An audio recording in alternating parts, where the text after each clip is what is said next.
موت کے وقت کتنی تکلیف ہوتی ہے؟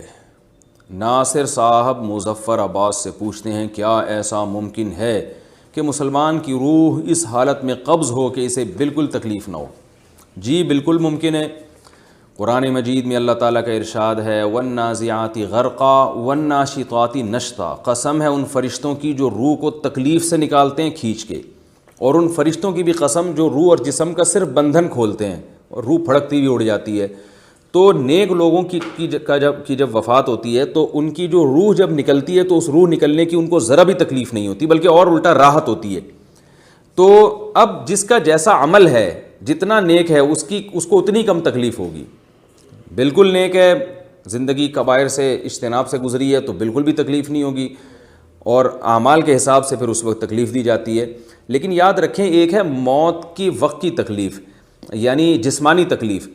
جیسے کسی کا ایکسیڈنٹ ہوا، اس کی ٹانگ کٹ گئی یا اس کا بازو کٹ گیا، تو اس وقت جو اس کو تکلیف ہو اور خون بہنے لگا اور اسی میں اس کی ڈیتھ ہو گئی، تو یہ جو باڈی کو تکلیف ہو رہی ہے نا جو ایکسیڈنٹ کی وجہ سے، یہ ہر ایک کو ہوتی ہے، چاہے نیک ہو یا برا ہو۔ تو یہ والی تکلیف تو کیونکہ ایک جسمانی تکلیف ہے نا، جیسے ایک نیک آدمی کو بھی جب کانٹا لگے گا تو اس کو بھی وہی تکلیف ہوگی جتنا برے آدمی کو کانٹا لگنے سے ہوگی۔